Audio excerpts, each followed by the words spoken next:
All right, welcome back, everybody. Well, you know, there are very few good university-level economics departments left in America anymore, unfortunately. Now, don't get me wrong, there are still many prestigious ones, and there are many universities among the economic or university elite, but that doesn't necessarily make them good. And the reason is, most of what is taught in economics in America today is infected with ideology and dogma. And there are very few university-level economics departments that go about teaching economics in a very scientific and rational way that understands the world's monetary system and is not infected with a certain kind of dogma or ideology.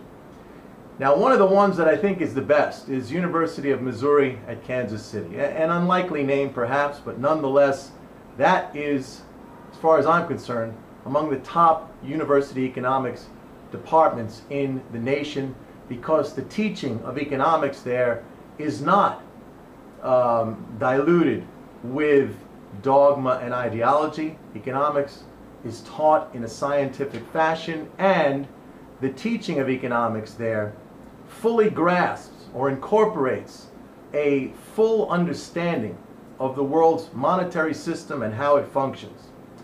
And one of the professors there, who happens to be a friend of mine, Professor Randall Wray, has written an excellent article, a very enlightening article, entitled A Primer on Government Surpluses, where he goes through and really explains what is a government surplus. I think the article actually should be called The Perils of a Surplus, which for many of you, when you hear this, and I'm going to read the first paragraph, and by the way, I put the entire article, Randy's article, up on my blog at mikenormaneconomics.org. So once I get through with this video, please feel free to go to my blog and read the entire article, become enlightened, because it is really a wonderful piece that explains just what is a surplus. And for many people out there, surpluses carry the connotation of something positive and beneficial, whereas deficits, for many, they regard that as being something negative or detrimental. And really, once you start getting into that, you get into that labeling thing, which I think is very bad, because the labels tend to reinforce our beliefs, and if something is labeled positive and beneficial, where it might not even be the case, when you start to consider it, when you start to perceive it in that fashion, that becomes the reality, and vice versa. Anyway, let me get into this. It's the article's entitled A Primer on Government Surpluses, and he starts off in the first paragraph by saying, what is a government surplus? When the federal government's revenue exceeds its spending over the course of a year, it is running a budget surplus, and the outstanding Treasury securities will be reduced by the same amount over the year. In 1999, he goes on to say, the federal government surplus was $99 billion, and it was projected to grow to $142 billion for the fiscal year 2000. That meant that U.S. taxpayers paid $142 billion more in taxes to the federal government than what the federal government paid out. More concretely, he breaks it down and says taxpayers wrote checks to the Internal Revenue Service in the amount of $1.914 trillion, while the U.S. Treasury wrote checks received by Americans in the amount of only $1.772 trillion, a difference of $142 billion. That was the surplus.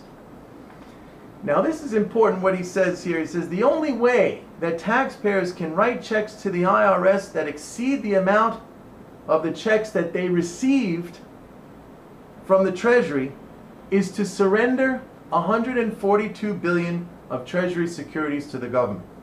In other words, running a surplus necessarily means that the Treasury is reducing the wealth of the non-governmental sector. The non-governmental sector is me and you and businesses and everybody else who is not the federal government.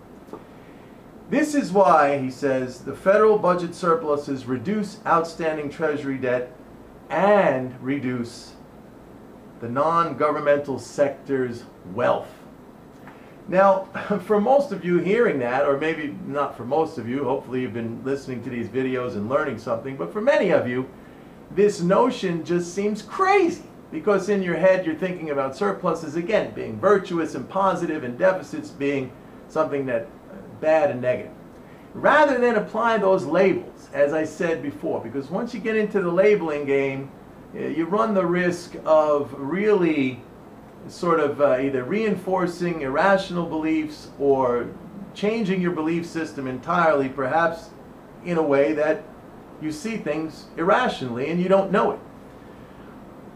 Rather than see it with labels, surplus is positive, deficit's negative, try to analyze things on the basis of balance sheet analysis. In other words, two sides.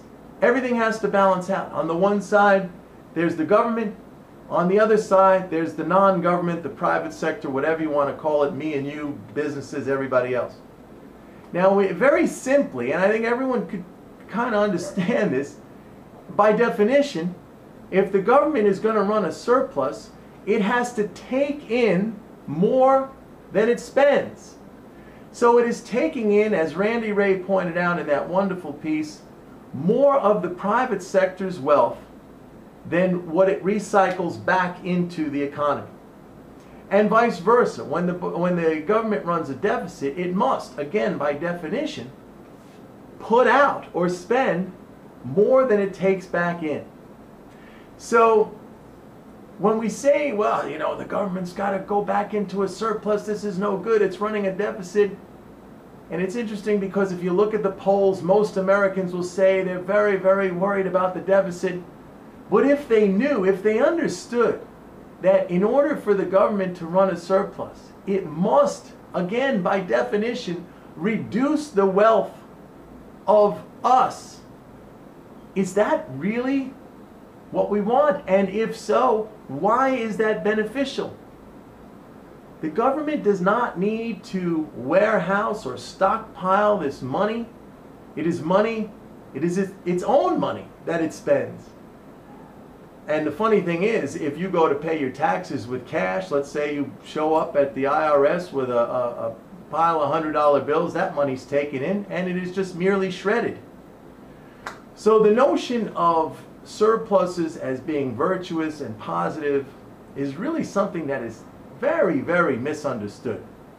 Now I'm going to end the video here, but I want everybody after this to go to my blog at MikeNormanEconomics.org or MikeNormanEconomics.blogspot.com. Read the entire article, and as always, I welcome your comments. See you soon. Bye.